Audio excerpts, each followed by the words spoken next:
ನಮಸ್ಕಾರ ಕರ್ನಾಟಕ. ಇಡೀ ಪ್ರಪಂಚ ಒಂದು ಕ್ರಿಮಿನಲ್ಗಳ ತಾಣ ಆಗಿದೆ.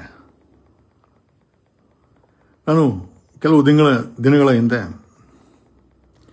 ನಮ್ಮ BGS ಬಾಲಗಂಗನ ಸ್ವಾಮೀಜಿ ಮಠದಲ್ಲಿ ಅಲ್ಲಿರುವಂಥ ಜವಾಬ್ದಾರಿಯುತಂಥ ಒಬ್ಬ ವ್ಯಕ್ತಿ, ಸೋ ಕಾಲ್ಡ್ ಸ್ವಾಮಿ, ತನ್ನ ಬರ್ತ್ಡೇಗೆ ತಿರುಪತಿಯಿಂದ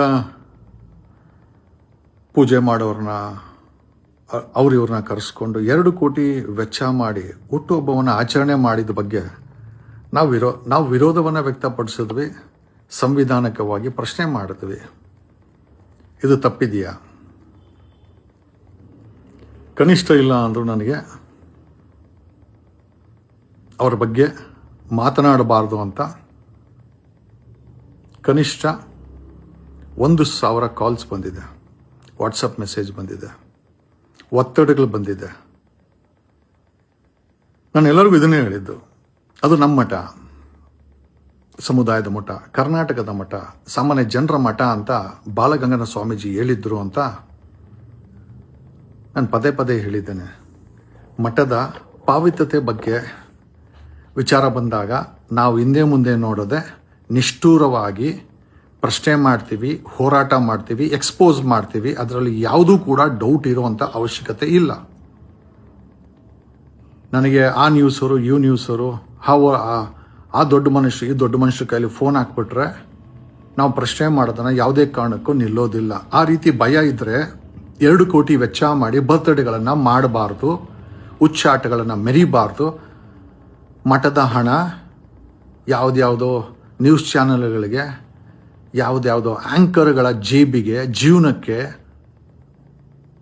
ಹೋಗ್ತಾ ಇದ್ರೆ ಅದು ಬಕ್ಕತಾಗದಿಗಳು ಕೊಟ್ಟಿರುವಂಥ ಹಣವನ್ನು ಪ್ರಶ್ನೆ ಮಾಡುವಂಥ ಹಕ್ಕು 7 ಕೋಟಿ ಕನ್ನಡಿಗರಿಗಿದೆ, ಈ ಮಠದ ಅನುಯಾಯಿಗಳಿಗಿದೆ, ನಮ್ಮಂಥ ಸಮುದಾಯದವ್ರಿಗಿದೆ. ಈ ಮಠದ ಸಂಪ್ರದಾಯವನ್ನು ನಂಬಿರುವಂಥ ನಮ್ಮಂಥ ಎಷ್ಟೋ ಜನಕ್ಕೆ ಆ ಒಂದು ಅಧಿಕಾರ ಇದೆ ಅಂತ ಈ ಮೂಲಕ ಹೇಳುತ್ತಾ,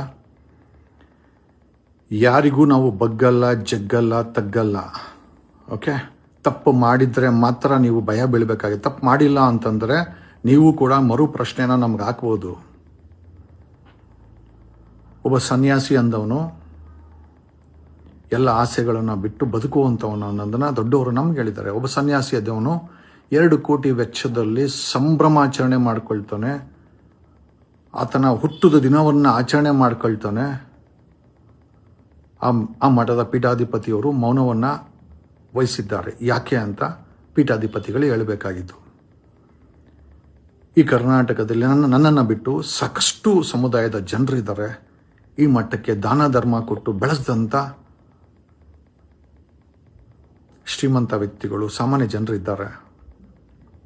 ಈ ಮಠದ ಪಾವಿತ್ರತೆ ಕಣ್ಣು ಮುಂದೆ ಹಾಳಾಗೋಗ್ತಾ ಇದೆ ಅಂತಂದರೆ ನಮ್ಮ ಕೈಲಿ ನೋಡ್ಕೊಂಡಿರ್ಲಿಕ್ಕಂತೂ ಸಾಧ್ಯ ಇಲ್ಲ. ಹಾಗಂತ ನೀವು ಇವ್ರ ಕೈಲಿ ನನಗೆ ಒತ್ತಡ ಏರಿಸ್ಬಿಟ್ರೆ ನನ್ನ ಬಾಯಿಯನ್ನು ಮುಚ್ತೀನಿ ಅಂತಂದರೆ ಅದು ಖಂಡಿತ ಸಾಧ್ಯ ಇಲ್ಲ. ನಮ್ಮ ತಂದೆ ತಾಯಿ ಗೊತ್ತಿಲ್ಲದ್ರೇನೋ ನನ್ನ ಹೆಸರು Jagadish, my name is Jagadish.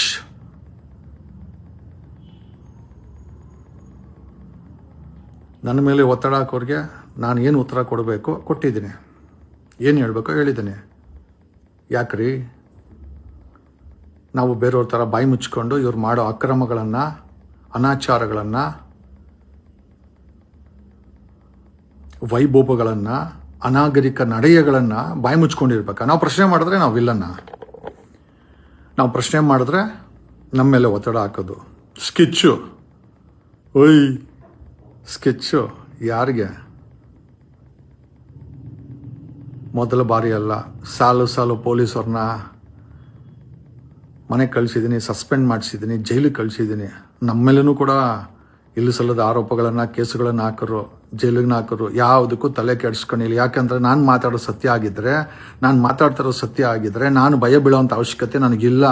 ಅದನ್ನು ಪದೇ ಪದೇ ಈ ಒಂದು ವಿಡಿಯೋ ಮುಖಾಂತರ ಸಂಬಂಧಪಟ್ಟಂಥವ್ರಿಗೆ ಹೇಳ್ತಾ ಇದ್ದೀನಿ. ನಿಮ್ಮ ಎದೆನಲ್ಲಿ ಭಯ ಇರಲಿ, ನಾನು ತಪ್ಪು ಮಾಡಿಲ್ಲ, ನನಗೇನು ಈ ಮಠದಿಂದ ಆಗಬೇಕಾಗಿಲ್ಲ. ಮಠದ ಬಗ್ಗೆ ನಮಗೊಂದು ಭಕ್ತಿ ಇದೆ, ಮಠದ ಬಗ್ಗೆ ಒಂದು ಗೌರವ ಇದೆ.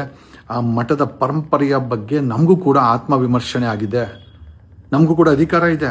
ಹೇಳಿ, ಮಠದ ಪೀಠಾಧಿಪತಿಯಾದಂಥ ಶ್ರೀ ನಿರ್ಮಾನಂದವ್ರು ಹೇಳಿ ನನಗೆ, ಜಗದೀಶ್ ನೀನು ಮಾತಾಡಬೇಡ ಅಂತ. ನಾನು ಕೇಳೋ ಪ್ರಶ್ನೆಗೆ ಉತ್ತರ ಕೊಡಲಿ, ಖಂಡಿತವಾಗಿ ನಾನು ಮಾತಾಡಕ್ಕೆ ಹೋಗಲ್ಲ.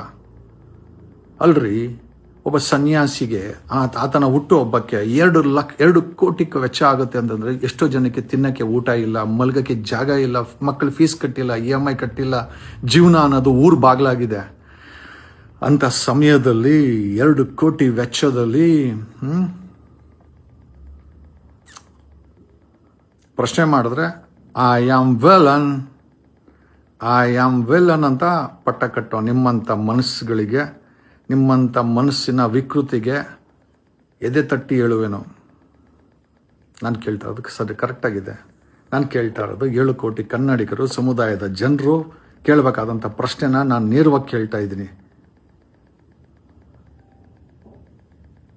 ಒಬ್ಬ TV ನಿರೂಪಕಿಗೆ ನಮ್ಮ ಮಠದಲ್ಲಿ ಕೆಲಸ ಏನು? What is the job? ನಮ್ಮ ಮಠದ ಹಣವನ್ನು TV ಚಾನಲಲ್ಲಿ ತಗೊಂಡೋಗಿ ಹಾಕ್ಸೋ ಅಂತ ಕೆಲಸ ಆಕೆ ಯಾಕೆ ಮಾಡ್ತಾ ಇದ್ದಾಳೆ?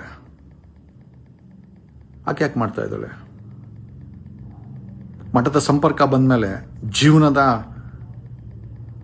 ಎಕನಾಮಿಕ್ಸ್ನೇ ಬದಲಾವಣೆ ಆಗಿರೋವಂಥ ಅಂಥ ಹೆಣ್ಣು ಮಕ್ಕಳ ಬಗ್ಗೆ ಪ್ರಶ್ನೆ ಮಾಡೋವಂಥ ಅಧಿಕಾರ ನನಗಿದೆ. ಕರ್ನಾಟಕ ಮಹಿಳಾ ಆಯೋಗ ಅದ್ರ ಕೆಲಸ ಮಾಡಿದ್ರೆ ಸಾಕು. ಕರ್ನಾಟಕ ಮಹಿಳಾ ಆಯೋಗದ ಮೇಲೆ 2 ಕಂಪ್ಲೇಂಟ್ ಇದೆ. ಅದರ ಅಧ್ಯಕ್ಷೆ ನಾಗಲಕ್ಷ್ಮಿ ಚೌಧರಿ ಮೇಲೆ 2 ಕಂಪ್ಲೇಂಟ್ ಇದೆ. ನಾನೇ ಹಾಕಿದ್ದೀನಿ. ಒಂದು, ಅವರ ಅಪಾಯಿಂಟ್ಮೆಂಟ್ ಬಗ್ಗೆ ಕರ್ನಾಟಕ ಲೋಕಾಯುಕ್ತದಲ್ಲಿ. ಯಾಕೆ ಅಂತಂದರೆ ಅಲ್ಲಿ ಅಪಾಯಿಂಟ್ ಆಗಿರೋರೆಲ್ಲ ಲಾ ನಾಲೆಜ್ ಇರೋವಂಥವ್ರು, ಲಾ ಡಿಗ್ರಿ ಇರೋವಂಥವ್ರು, ಒಬ್ಬ ಡಾಕ್ಟ್ರನ್ನ ಅಲ್ಲಿ ಅಪಾಯಿಂಟ್ ಮಾಡಿದ್ದೀರಾ ಅಂತ. 2ನೇದಾಗಿ ಅಲ್ಲಿ ಹೋಗುವಂಥ ಹೆಣ್ಣು ಮಕ್ಕಳಿಗೆ ನ್ಯಾಯ ಸಿಗಲ್ಲ, ಬರೀ ಲಿಪ್ ಸರ್ವಿಸ್ ಇದೆ, ಒಂದು ಲೆಟ್ರ್ ಕೊಡ್ತಾರೆ ಅಷ್ಟೇ. ನಿಜವಾಗ್ಲೂ ಆಯೋಗ ಹೆಣ್ಣು ಮಕ್ಕಳ ಸಮಸ್ಯೆಗಳಿಗೆ ವರ್ಕ್ ಆಗ್ತಾ ಇದೆಯಾ? ಅಲ್ಲಿ ಹೋಗಿರೋರು ಹೇಳೋ ಪ್ರಕಾರ ಖಂಡಿತ ಇಲ್ಲ. ಅಲ್ಲಿ ಹೆಣ್ಣು ಮಕ್ಕಳಿಗಿಂತ ಸ್ಟಾಫ್ ಗಂಡು ಮಕ್ಕಳೇ ಜಾಸ್ತಿ ಇದ್ದಾರೆ ಅಂತ ಎಷ್ಟೋ ಜನ ಹೆಣ್ಣು ಮಕ್ಕಳು ನಮ್ಮ ಹತ್ರನೇ ಹೇಳಿದ್ದಾರೆ. ಆಯೋಗವನ್ನು ಬರೀ ಅಪಾಯಿಂಟ್ ಮಾಡಿದ ತಕ್ಷಣ ಅಂತಲ್ಲ, ಅಲ್ಲಿ ಒಂದು ಬದಲಾವಣೆ ನಮ್ಮ ಕರ್ನಾಟಕದ ಹೆಣ್ಣು ಮಕ್ಕಳಲ್ಲಿ ಆಗಬೇಕು. ಆಯೋಗ ನಿಜವಾಗ್ಲೂ ವಿಕ್ಟಿಮ್ಸ್ಗಳಿಗೆ ಕೆಲಸ ಮಾಡಬೇಕೇ ಹೊರತು ಬೇರೆ ಏನೋ ಕೆಲಸ ಮಾಡುವಂಥ ಕೆಲಸಕ್ಕೆ ಹಾಕಿದ್ರೆ ಪದೇ ನಾವು ಕೂಡ Karnataka, there are already official 2 complaints against it's chairperson. 2 complaint ಬಾಕಿ ಇದೆ. ಇಟ್ಸ್ ಇನ್ ಕರ್ನಾಟಕ ಲೋಕಾಯುಕ್ತ, ನಾನೇ ಹಾಕಿರೋದು. ಒಂದು ಕಿದ್ವಾಯಿಗೆ ಯಾವುದೇ ರೀತಿಯ ಕಿದ್ವಾಯಿಗೆ ಹೋದಾಗ ಪೇಷಂಟ್ಗಳನ್ನು ಎಕ್ಸ್ಪೋಸ್ ಮಾಡಬಾರ್ದು ಪಬ್ಲಿಕ್ಕಾಗಿ. ಯಾಕೆ ಅಂತಂದರೆ ಅವರಿಗೆಲ್ಲ ಕ್ಯಾನ್ಸರ್ ಇರುತ್ತೆ ಅಂತ. ಅಲ್ಲಿರುವಂಥ Kidwai I think director doctor Naveen ಮತ್ತು ಇವರೆಲ್ಲ without any hand gloves, hand ಏನೂ ಇಲ್ಲ. ಮತ್ತು ಅವ್ರನ್ನ ತಬ್ಕೊಂಡು ಅವರ ವಿಡಿಯೋಗಳನ್ನು ಸಹ, ಯಾಕಂದರೆ ಈ ಪ್ರಪಂಚಕ್ಕೆ ಕ್ಯಾನ್ಸರಿಂದ ಮುಕ್ತವಾದರೆ ಸಾಕು ಅಂತ ಪೇಷಂಟ್ ಕಾಯ್ತಾ ಇದ್ದಾರೆ. ಅವರನ್ನು ಹೋಗಿ ನಮ್ಮ ಪಬ್ಲಿಸಿಟಿಗೆ ಎಕ್ಸ್ಪೋಸ್ ಮಾಡಿದ್ದು ಎಷ್ಟು ಮಟ್ಟಿಗೆ ಅಂತೇಳಿ ಅಲ್ಲೂ ಕೂಡ ಒಂದು ಕಂಪ್ಲೇಂಟ್ ಹಾಕಿದ್ದೀವಿ. ನೈತಿಕವಾಗಿ ಕೆಲಸ ಮಾಡಿದ್ರೆ ಧರ್ಮಸ್ಥಳಕ್ಕೆ ಒಂದು ಕಂಪ್ಲೇಂಟ್ ಹಾಕಿದ ಮೇಲೆ ಈ ಒಂದು ಮಹಿಳಾ ಆಯೋಗ ಹೋಗಲೇ ಇಲ್ಲ. ಆ ಧರ್ಮಸ್ಥಳದ ಹೆಣ್ಮಕ್ಳನ್ನ ಭೇಟಿ ಮಾಡೋದು, ವಿಕ್ಟಿಮ್ಸ್ನ ಭೇಟಿ ಮಾಡೋದು, ಆ ಒಂದು ಕೇಸನ್ನು ಲಾಜಿಕಲ್ ಕನ್ಕ್ಲೂಷನ್ ಹೋಗಲೇ ಇಲ್ಲ. ಆಳ್ವ ಕಾಲೇಜಲ್ಲಿ ಅಲ್ಲಿರೋ ಲೆಕ್ಚರ್ಗಳೇ ರೇಪ್ ಮಾಡಿದ್ರು, ಇಲ್ಲಿ ಬಂದು ಕಂಪ್ಲೇಂಟ್ ಕೊಟ್ಟರು. ಒಂದು FIR ಮಾಡಿಸಿದ್ ಬಿಟ್ರೆ ಏನೂ ಮಾಡಲೇ ಇಲ್ಲ ಕರ್ನಾಟಕ ಮಹಿಳಾ ಆಯೋಗ. ನೋವಿದೆ ನಮಗೆ. ಇಷ್ಟೆಲ್ಲ ಸೌಕರ್ಯಗಳನ್ನು ಕೊಟ್ಟು ಆ ಒಂದು ಜಾಗಗಳಿಗೆ ಅಪಾಯಿಂಟ್ ಮಾಡಿದ್ಮೇಲೆ ಕೆಲಸ ಮಾಡಿಲ್ಲ ಅಂದಾಗ. ಸೊ ನಾನು ಹೇಳೋಕ್ಕೆ ಇಷ್ಟಪಡ್ತಿದ್ದೀನಿ ಅಂತಂತಂದರೆ, ಮಠಗಳು ತಮ್ಮ ಶ್ರೇಷ್ಠತೆಯನ್ನು ಕಾಪಾಡ್ಕೊಳ್ಳಿ. ಮಹಿಳಾ ಆಯೋಗಗಳು ತಮಗೆ ಕೊಟ್ಟಿರುವಂಥ ಬಂದಿರುವಂಥ ಕೆಲಸಗಳನ್ನು ಮಾಡಿದ್ರೆ ನಿಜವಾಗ್ಲೂ ಚೆನ್ನಾಗಿರುತ್ತೆ. ಇಲ್ಲ ಅಂತಂದರೆ ನಮ್ಮ ಪ್ರಶ್ನೆ ಅಂತೂ ಮುಂದೆ ಉರಿಯುತ್ತೆ. ನಾವು ಯಾರಿಗೂ ಭಯ ಬೀಳಲ್ಲ. ನಾವು ತಪ್ಪು ಮಾಡಿದರೆ ಸುಳ್ಳು ಕೇಸುಗಳನ್ನು ಹಾಕ್ಬೋದು ಬಿಟ್ಟರೆ ಬೇರೆ ಏನೂ ಮಾಡೋಕ್ಕಾಗಲ್ಲ. ಮುಂಚೆ ಅದ್ರ ಬಗ್ಗೆ ಯೋಚನೆ ಮಾಡ್ತಾಯಿದ್ವಿ. ಈಗ ಹೈಕೋರ್ಟು, ಸುಪ್ರೀಂ ಕೋರ್ಟ್ ಇದೆ. ಒಬ್ಬ DKಗೆ ಏನೋ 3 ಕೋಟಿ ತಗೊಂಡು ಕೆಲಸ ಮಾಡ್ಕೊಳೋ ಅಂತ ಕಪಿಲ್ ಸಿಬ್ಬಲ್ ಇರ್ಬೇಕಾದ್ರೆ ನಾವು ಯಾವುದೋ ಸಣ್ಣ ಪುಟ್ಟ ಕಪಿಲ್ ಸಿಬ್ಬಲ್ಗಳನ್ನ ಇಟ್ಕೊಂಡಿರ್ತೀವಿ. ಆಮೇಲೆ ಈ ದೇಶದ ಸಂವಿಧಾನದ ಮೇಲೆ, ಕಾನೂನು ಮೇಲೆ, ಈ ದೇಶದ ವ್ಯವಸ್ಥೆ ಮೇಲೆ ನಮಗೆ ನಂಬಿಕೆ ಇದೆ. ನಾನು ಅಂತಿಂಥವ್ರನ್ನ ಎಕ್ಸ್ಪೋಸ್ ಮಾಡಿಲ್ಲ, ಎಂತೆಂಥವ್ರನ್ನ ಎಕ್ಸ್ಪೋಸ್ ಮಾಡಿದ್ದೀನಿ. ಮಠದ ಬಗ್ಗೆ ಅತಿ ಹೆಚ್ಚಿನ ಗೌರವ ಇದೆ. ಆ ಸಂಪ್ರದಾಯಗಳ ಬಗ್ಗೆ ನನಗೆ ನಂಬಿಕೆ ಇದೆ, ಹೆಚ್ಚಿನ ನಂಬಿಕೆ ಇದೆ. ಮಠದ ಶಿಷ್ಟಾಚಾರ ಹಾಳಾಗಬಾರ್ದು ಅಂತ ಒಂದೇ ಒಂದು ಕಾರಣಕ್ಕೆ ಇದನ್ನು ನಾನು ಪಬ್ಲಿಕ್ಕಾಗಿ ಹೇಳ್ಬೇಕಾದಂಥ ಒಂದು ಪರಿಸ್ಥಿತಿ ನಿರ್ಮಾಣ ಆಯಿತು. ನಾವು ಹೇಳ್ತೀವಿ. ಇನ್ನೂ ಮುಂದೆ ಕೂಡ ಏನಾದರೂ ಹುಚ್ಚುತನವನ್ನು ಮೆರೆದರೆ ಮುಂದೆ ಆಗುವಂಥ ಪರಿಣಾಮಕ್ಕೆ ಪೀಠಾಧಿಪತಿಗಳಾದಂಥ ನಿರ್ಮಲಾನಂದ ಸ್ವಾಮೀಜಿಗಳೇ ನಿಮಗೆ ತಿಳಿಸಿ ಹೇಳ್ತಾ ಇದ್ದೀನಿ. ಇನ್ನೂ ಏನಾದರೂ ಇವರು ಹುಚ್ಚಾಟ ಮೆರ್ಕೊಂಡ್ರೆ